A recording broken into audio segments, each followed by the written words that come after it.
Coming up on the Middle Class VO podcast. What is it about celebrities in general? Well, it's point of view. And the more distinct your point of view is, and today, particularly with all the threats to voiceover in general, or creativity in general, the more specific, the more unique, the more chances you have of not only, getting on the radar, staying on the radar, but not being eclipsed by a run-of-the-mill voice that, turns out to be, a robot. Well, if you need e-learning, we're just an email away. Corporate letters and tell us what to say. Explain the video, imaging radio, slang local cars, reading IBRs. No, we ain't no stars. No, we're the Middle Class VO podcast. The Middle Class VO podcast. Welcome to the Middle Class VO podcast. It's Kevin Kilpatrick in Nashville. And Bobby Maxwell in Cincinnati. And we are very excited to have someone that has been doing her job for a long time, and she is one of the most respected voice acting coaches in all of the land. Voice acting coach and president of Tobias Entertainment Group. Ladies and gentlemen, it's the voice whisperer, Marice Tobias. Marice, thanks for joining us. Well, thanks so much for inviting me. We're excited to have you on today. It's something that I've had in the back of my mind for a long time to get you on, and Bobby has been working with you, and so we're so excited to have you on. And we're doing the Middle Class VO podcast, and we like to reset now and then what our philosophy is on the Middle Class VO podcast, the voiceover. So, Marice, what we like to talk about is we do a lot of the day-to-day work, the meat and potatoes kind of work, the e-learning, the radio station imaging, the local automotive stuff, the casino work, bank spots, regular work that comes in monthly. And that's what we kind of consider middle class VO. And so my philosophy is get that foundation established and then reach for the stars, for the national spots. And that's when you work with great talents and coaches like Marice Tobias. So that's the philosophy on the Middle Class VO podcast. Okay, I would probably arm wrestle you to the ground. Oh, good. Bring it on. I want to hear it. Because I'm not a fan of overstating, and I have an example of that makes the point. By the same token, I think you use the most apt and, for want of a better term, the most expensive way of referring to yourself, because when people are shopping for the person who's going to frame their message, they want the best of the best. And the other thing is the work that you've described, that's mostly the work of voiceover. Mm-hmm. True. I remember somebody saying to me, and I mean, I've had this, so many people are self-effacing and, don't make too much of yourself and so forth. And my thing is, get out those pom-poms. If you don't believe, and if you don't have a way of framing yourself that makes you incredibly desirable, I don't care what it is. That's what they're looking for. I think you need, I'm always looking for the manner in which the audience wants to receive the message rather than what it is we want to tell them. When I was in advertising, I was in a meeting with our client, and then the clients and the account executives, and they're going down the list of, what we have to say in a 30-second commercial, and it would have been 2 hours. It's everything and anything. Well, they have to know this and they have to know that, and on. And it's, they're just throwing everything out. And I was pretty new to advertising in terms of working at an agency. I came from production. And I said, no, they don't have to know all that. And the whole room fell silent. And I said, what we need to find out is what they want to know. And then we give them that information and what your audience wants to know and how you want to present yourself. Sometimes, you're at cross purposes. So I'll get off my soapbox, but okay, so here's another example. I used to take aerobics years ago when that was the thing. And at one point, I can't remember how it turned out, but it turned out that the fellow who was teaching the class was an international corporate attorney. And he just liked taking aerobics, and he became so good at it, he taught it. And he and I became quite friendly. And at one point, he's telling me that, you know, he's gotten an invitation to his high school reunion, and he was dismissing it. And he, you know, and I said to him, "Oh no, you have to go. I'm a big fan of reunions, especially if, you know, you've got a good story to tell." And I said, "You've got a very good story. Look at the cases you've settled and what you've accomplished." And I'm like, okay. So next thing I know, he calls me from Vegas, just settled a big case, and he went downstairs. He was staying at Cedars, and he went to the Gianni Versace boutique and bought himself a suit tuxedo. So he's going to go to his reunion. I said, "I'm delighted to hear that." And he said, "Well, there's just one thing." And I said, "Oh, what's that?" He said, "It's purple." Okay. Well, what are we talking purple? You know, violet, or, you know, some, he says, "Oh, it's almost so dark you would never know. Really, you know, it's just short of black." And he said, "But I spent," and at that time it was $2,000. Now it would be probably 5 or 6. And I said, "Bob, for $2,000, it's not purple, it's eggplant." Yes, absolutely. Don't want to be basic. Yeah, when you go into an automotive showroom, they're not selling you a beige car. Maybe Honda is, but the other, you know, it's champagne, or it's, you know, cashmere. I mean, there are ways of describing what it is you have to offer in the best possible light, because you're overcoming a very common emotion with those who have not worked with you, and that is fear. You need to allay fear. That's, you know, that's always the first objective. What is it that they need to hear so that they want to work with me or sign on to what they're listening? And you want to define what it is you have to offer in the best possible light. And I think I've made my case. Very good. Marice, you had just covered that you come from the advertising world and production. We want to know more about you. How did you get from that into coaching voiceover? Oh, it's a long and torturous path. Started out, I come from a theatrical family. It's actually theatrical and military. Odd combination. My grandfather was one of the first motion picture producers in this country.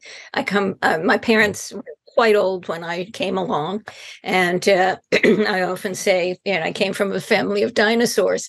So anyway, I started out, you know, wanting to be a dancer, studied for 18 years, but I got into productions and so forth. Bottom line, I wound up pursuing a quadruple major in college, and it was film and television, it was theater, and then French and psychology. It was a very interesting combination, because I went to a junior college first, and I had to repeat some courses. So while I was there, I took a few other majors. Excuse me. I have what I call my 11 o'clock allergy.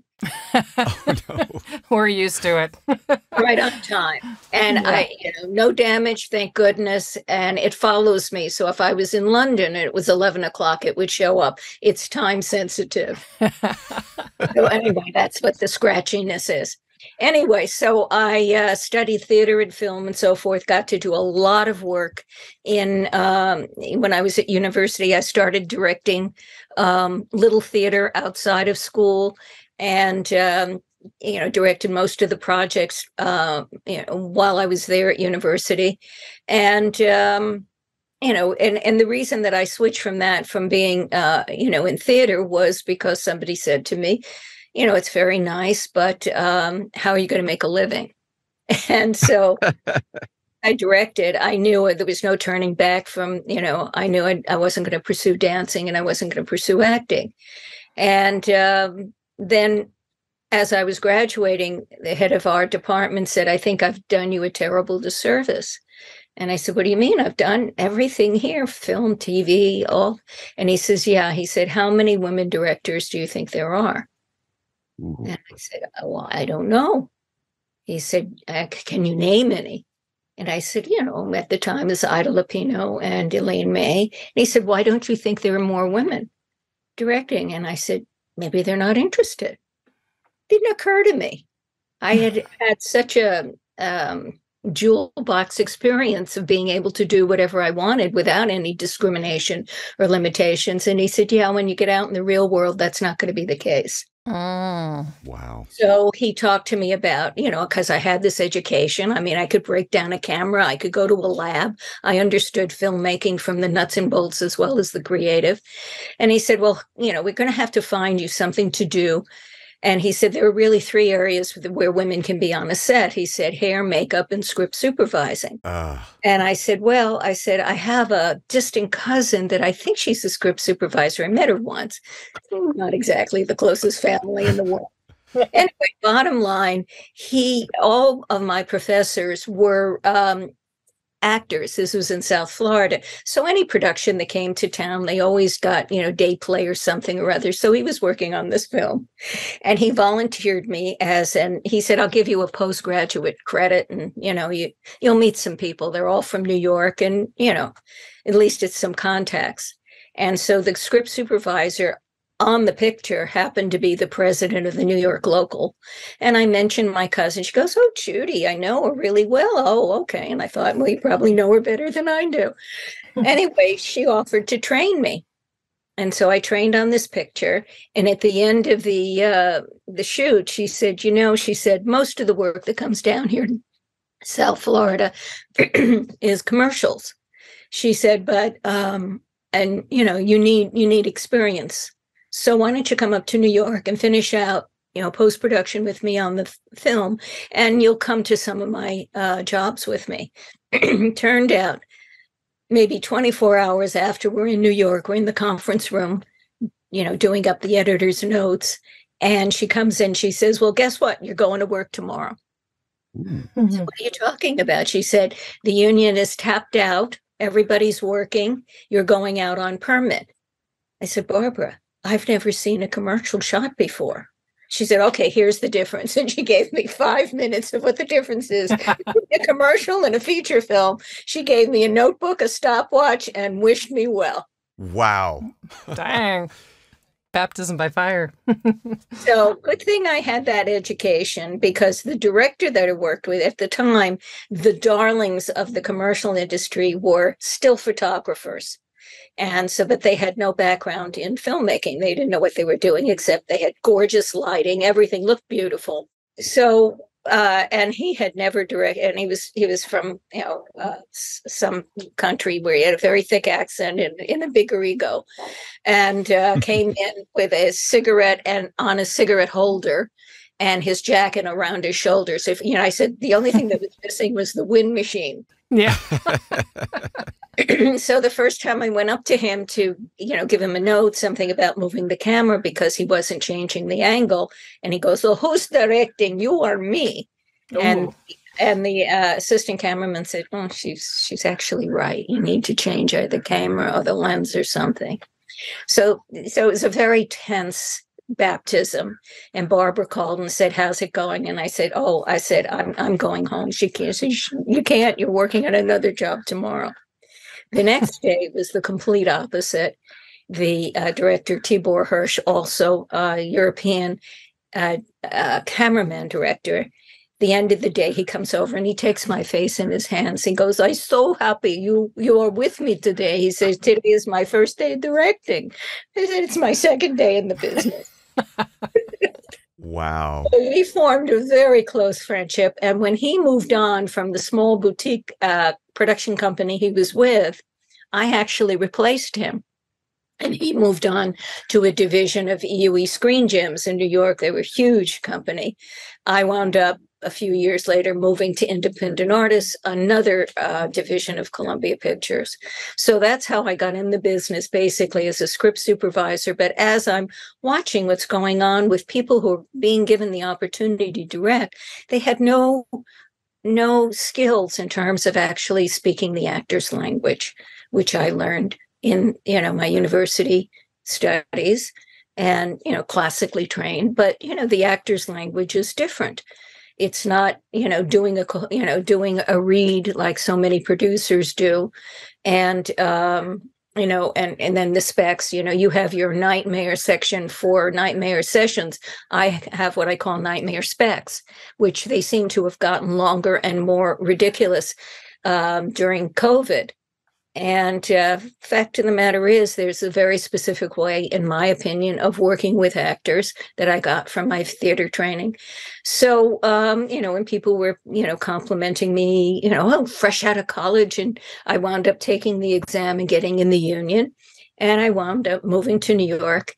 And it would be, oh, thank you. And yet, but what I really want to do is direct. And I literally had people laughing in my face. And but there was one producer who gave me an opportunity. It was some test spots. So I called my mentor back in Florida, who had left Ivan Tour's studios. He was running the studios and formed his own company. And I said, every time I call you, you keep saying to me, when am I going to start directing? I said, I have an opportunity. We have a very low budget, but can I come there and produce them? And he said, yes. So along the way, I'm sure so many people can say that you've had these mentors, these people who just saw, a potential and took you under their wing and guided you. So with that, I had my brave little 16 millimeter spots that I directed. And, it was not a landslide victory. It wasn't like the industry was beating down the doors for me. But little by little, I developed, a reputation in the industry. And then I had the opportunity to direct a campaign for an ad agency here in California. And they had a project they were trying desperately to get the client to sign off on. And I said, well, I think I have a concept. If I can sell them on the idea, can I come back and direct it? And they said yes. And while I was here, they offered me a job. So I moved out to California, Irvine, which is where the agency was at the time. We became a division of Wells Rich Green West, and then the agency was sold to McCann Erickson, at which point I went back into production at the Peterson Company, and that's when I started being a guest director at voiceover workshops. Oh, okay. Very good. I eventually I would get to voiceover. And Bob Lloyd called me. He was the original voice caster at the time, the only one on the planet. And he said, you should have your own workshop. And I said, but Bob, there are like 10 workshops in town, which now there are about 100 just in LA. And everywhere you look, there are workshops and, conferences and so forth. And so he said, yes, nothing for the working pro. He said, some people are still doing the same read they did when they got in the business. And I said, well, I kind of thought the read was, kind of frozen in time. But, I'm coming at this from a very different direction. And he said, no, he said, there's some people that don't realize they need to, whatever language you use, upgrade the skills. And so with that, overnight I had a workshop, I had a group, and if I went down the list, it would be the who's who of voiceover. But that's how I got into voiceover. And as far as it becoming the main focus of what I did, once I started traveling, it took over. And I really felt that there was a niche there that I was filling. And, I got a lot of agreement on it. And it's knock wood, it's been a great run. Very nice. Now, voiceover has evolved over the years, and you've seen the changes. How has voiceover coaching evolved since you've been doing this? Honestly, I don't know, because I've never sat in on anybody else's work. I just know what the result is. And with a lot of people, frankly, between you and me and everybody else who's listening, there hasn't been as much evolution, in my opinion, as there should be. And I think that a lot of that has to do with the fact that you've got to be on top of the moment-to-moment mutation of this industry. We are driven by pop culture, social media, influencers, the same attention that our clients are paying to the manner in which people want to be spoken to. we need to be as observational as they are. And I find when I listen to demos, I hear them, a little post peak. They aren't reflecting the temper and tone of the times. And, I know it's an expense, but quite frankly, it's the cost of doing business. And, compared to owning a McDonald's franchise or something, if you want to be an independent contractor, I mean, there's a certain amount of staying on top of the game the way it's being played. And I feel that, it used to be when I first got in the business, it was what I call the parental read, which was we were imparting from on high. If you want to be this, if you want to have a little piece of the American dream, this is the manner in which we spoke to people. And it was very, very driven by radio and, very definitely an old school announce read. I mean, if you listen to reads that you did 3 years ago, you'll hear the difference. Oh, yeah. Big time. And truth of the matter is, it only takes one person to shift the culture. Like I write articles for LinkedIn, and one of them I wrote was when all of a sudden Matthew McConaughey became the reference, or it just all of a sudden, because we're social creatures and we like to have our alphas, and every once in a while somebody steps up with just a slightly different spin on something, and all of a sudden everybody's marching in that direction. And it's not that you then become a clone. What you do is you go, it's not just the what, it's the why. Why do people want to be spoken to a certain way now? What are the themes of the culture that are driving the producing requests? And for me, I find this endlessly fascinating. Every area of the business has its own secret sauce. And, some areas change faster than others. The expiration on, let's say, a trailer demo is very rapid. That's probably the most rapid expiration, whereas the demo that can have the longest run is narration. Probably there are two kinds of narration in my estimation. It's broadcast and non-broadcast. Everything else, is limiting. It used to be audiovisual or, corporate and so forth. Those are not the most expensive words. The most expensive words are broadcast, non-broadcast, or broadcast. And those demos, the non-broadcast demo has the longest shelf life. But everything else, as we're speaking now, there's an influencer coming along that some 12-year-old producer is going to listen to and go, that's what I want my next spot to sound like. Absolutely. Well, I want to jump back real quick to something you said just a minute ago about, a Matthew McConaughey voice. So basically what you're saying is don't even pay attention to the specs or the references in the audition, correct? No. You pay attention and try and translate from English to English. If they wanted Matthew, probably couldn't afford him, but they could get somebody that would have, they're not looking for an imitation. They're looking for what I say is what it feels like to be in the presence of his point of view. What is it about Matthew that makes people want to listen and follow? So there's a down-to-earth, no bullshit aspect to what he's saying. He's also incredibly spiritual. And so you put that together, and it's it's an advisory, observational, it's like, okay, let's just cut to the chase here. And then from there, you do your own spin. So you're in that part of town that is occupied by a Matthew McConaughey read, as opposed to William Shatner. What is it about William Shatner?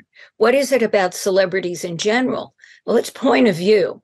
And the more distinct your point of view is, and today, particularly with all the threats to voiceover in general, or creativity in general, the more specific, the more unique the more chances you have of not only, getting on the radar, staying on the radar, but not being eclipsed by a run-of-the-mill voice that, turns out to be, a robot.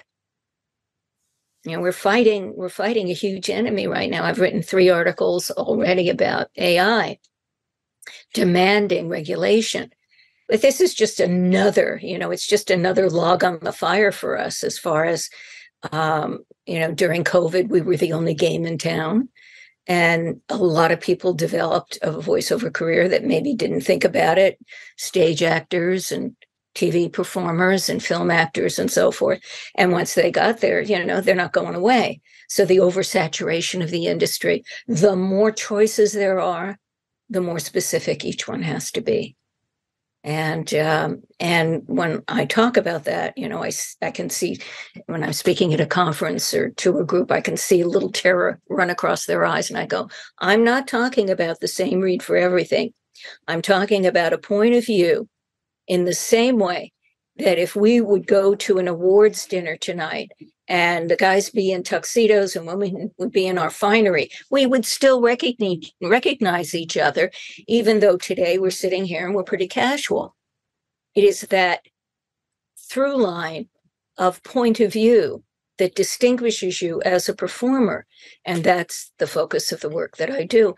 And I'm working with people who have very established careers, but it's very easy to fall into a generic read when that's what you've become known for so long. You've got to keep reminding yourself and refreshing the palette so that, the 9,000 other people beating a path towards your career don't get to overtake you. That's Gab Worthy. We're chatting with voice acting coach Marice Tobias, and she's going to favor us with a nightmare session story in just a couple of minutes. Marice, how do you feel about the oversaturation of voice actor coaches and those that are calling themselves voice actor coaches? It's not something, what can I say? We're an unregulated industry. I think it's incumbent for anyone who's seeking training to do their homework, to do the research, and don't just buy for price, but a lot of people do. And unfortunately, the oversimplification of what it takes to become a voice talent, it's a misrepresentation now more than ever. I mean, one of the things I do my best not to encourage people into the business because I think it's a hellacious way to go. It is. And you've got to have so many characteristics. My cousin, who was more like my brother, he ran a brokerage. And at one point, the brokerage got sold and he's decided he was going to go off on his own. And I said to him, do not work from home. And this was well before COVID, so it was a choice. He said, what do you mean? He says, I'm just starting out. I don't want to, have an office right now and everything. I said, Bill, you're used to being in the company of 65 people every day. And I said, it's just going to be you, the dog, and the ticking clock. And I said, you've got to ease into that. And so, one of the things that people don't talk about is, do you have the temperament? And now more than ever, do you have the temperament to work in isolation, to talk to yourself throughout the day, and still maintain your sanity? We went through it in COVID. A lot of people are doing hybrid careers. I had dinner with a couple of people during the holidays, and they're saying, when's the last time you were in a studio? And they were all having a hard time remembering. One said, oh, I think I'm on a show, and I think they're going to bring us back in, just for the first episode of the season. And then after that, we'll work from home. Wow. And you've got to have a temperament for that. And also to be a self-starter. I mean, there are so many aspects of running your own business that are applicable to this career. And you've got to be that kind of person. And it is not just, taking a couple of classes, putting a demo together, and good luck to you. So true. Marice, I saw in a YouTube video that you were on that you could tell Several things about a VO talent before they've even read for you. What did you mean by that? Gosh, so much of what I say, I don't know. I don't know where it comes from. It's like when I'm doing a session or I'm doing something and someone says, could you repeat that? And I go, I don't think I can. I don't think it, I feel it. Okay. But I think it has to do with the manner in which someone presents themselves. I mean, first of all, if they're coming out of radio, they're coming out of broadcast, there is the feeling that that's their secret sauce, is their sound. I actually worked with somebody who I would give him notes and he'd say, but how was my voice? How was my voice? And I go, okay, you keep asking me that question, I'm going to charge you $1 every time. I said, I have clients who have had spectacular careers and they don't get tapped on the shoulder in the grocery store because someone says, you're on the radio, aren't you? And I said, it is and Kevin, I looked at a couple of your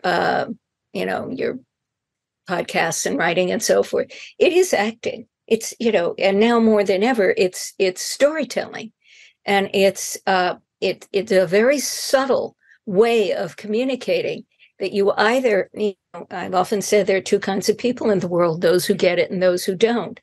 And I can kind of see if somebody has kind of a starry-eyed, naive kind of thing, or tell me who their idols are. And these are people who were successful or really leading the culture 20 years ago or something like that.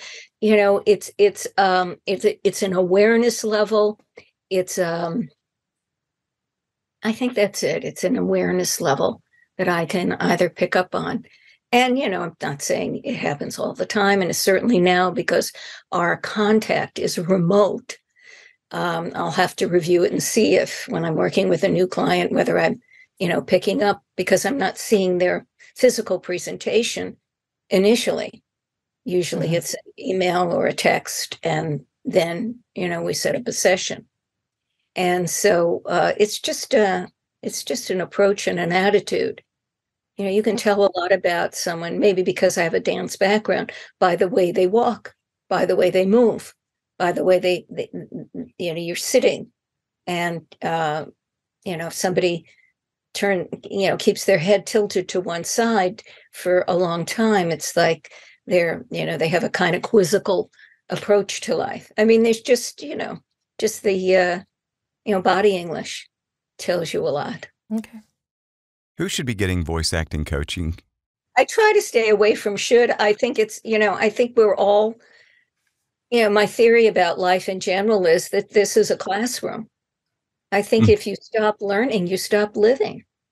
Just recycling experiences and challenge yourself. And I love, the idea of being asked to do something in an area that I haven't worked in. I remember, because I've done a lot of consulting on television shows, and that wasn't necessarily something that I had thought about until I had a client who was a host on on Entertainment Tonight at the time, and he formed his own production company.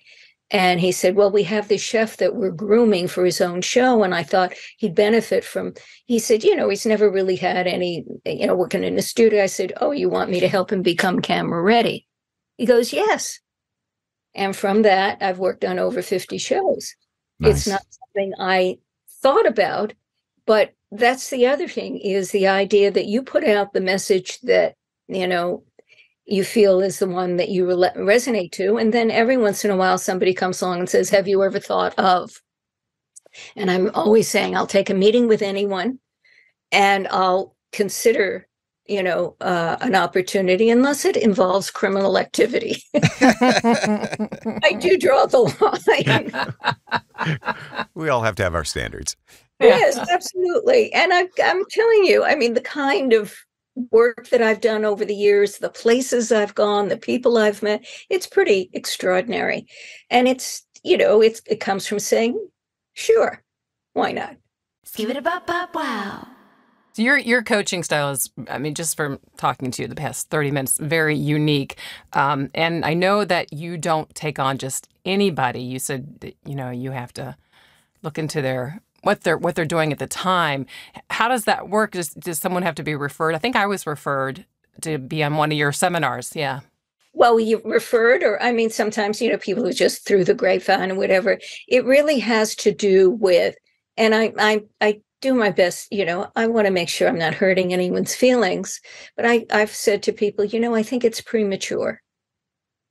I think that what it is I do and the conversation that I'll be engaging in, I'd like to see you have more boots on the ground experience so that you have a frame of reference for what I'm talking about, because I'm talking about people who are in the game. And, that's enough of a challenge. Getting in the game is one thing. Staying in the game and growing is quite another. Mm-hmm. And it's more subtle, it's a more sophisticated conversation, but it's the one I enjoy the most. We're talking with Marice Tobias, voice acting coach, and we've been honored to have her on the podcast today. And we're going to let Marice go in just a second. But before we do that, we would love to get a nightmare session story from you. Marice, maybe a coaching session that couldn't have gone much worse. Would you please favor us with a story? Nightmare Sessions. Well, it's not a coaching session. It's a recording session. Oh, okay. Even better. Even better. We will protect the names of the innocent. Oh, no names ever. But truthfully, when you said to me, this was part of your, this is an element of your show, I thought to myself, okay, let me think. Because honestly, by the time I vet somebody and, they want what it is. And so I don't necessarily get into an embattled situation. But this one fellow had a reputation to be very eccentric and difficult to deal with and so forth. I was nervous about, not nervous, I was leery about working with him anyway. And we'd done some sessions and he's, he's just an out and out control freak. And at the time, it was still a matter of people going into studios and so forth. And he had his home studio and he did a lot of work from that as well. And I said to him, in recording a demo, I said, I like you to just be the talent. I don't want you to sit there looking at your waveform and going, now, why is it doing that in the middle of a read? This is your demo. This is very important. We want this to live for a while. And it was a narration demo too. And he fought me. Oh, I'm in my comfort zone. And, I have all kinds of issues about, being in crowds and being in traffic. I mean, he just loaded up the reasons why there was no way in hell he was going into town. And I said, well, is there an engineer you could invite in? Oh, no, I don't let anybody run my equipment. So, he was closing down all the options.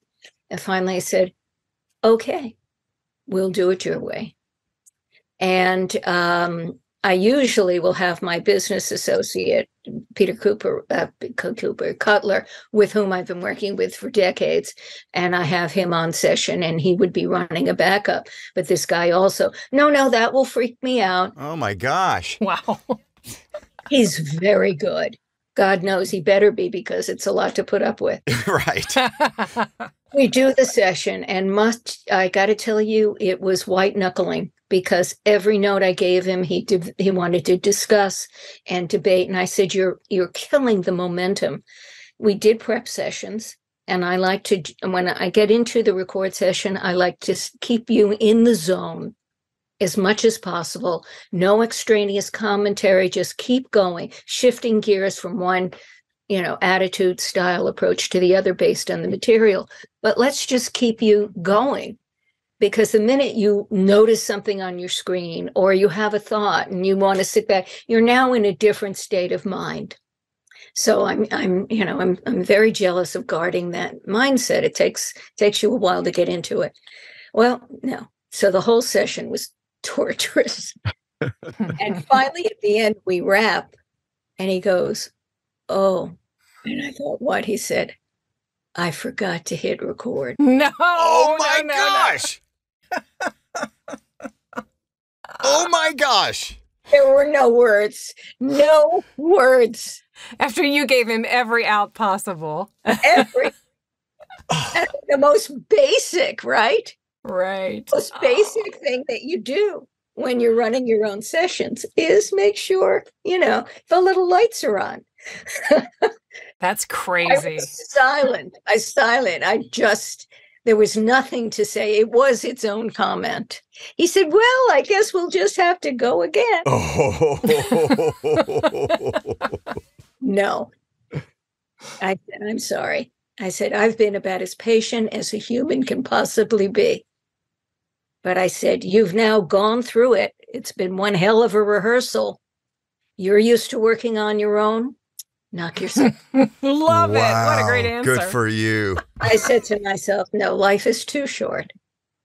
And again, like you said, I had given him every out. Yeah. Oh, this is just more than, that was a bridge too far. So that was my nightmare. So. That's a great story.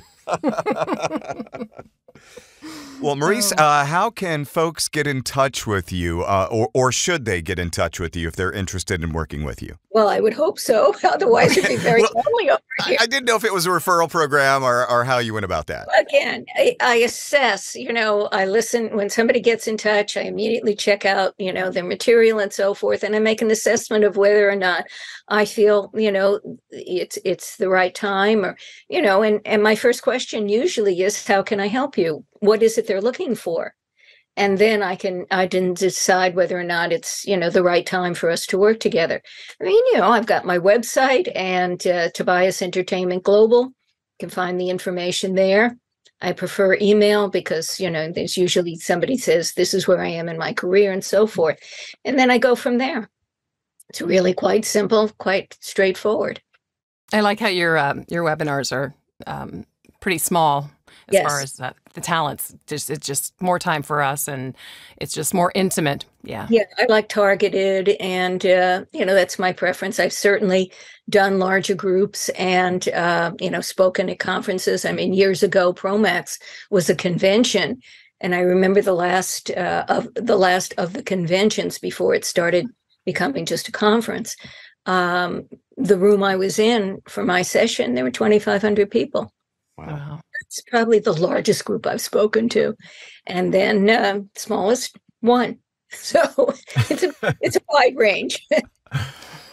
Voice whisperer Marice Tobias, thank you so much for being on the podcast today. We appreciate your time. Kevin, did you remember to hit record?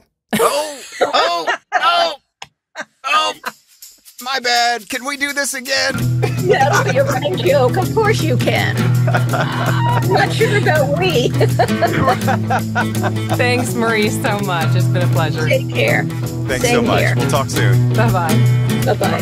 Oh, well, the Middle Class VO podcast. Middle Class VO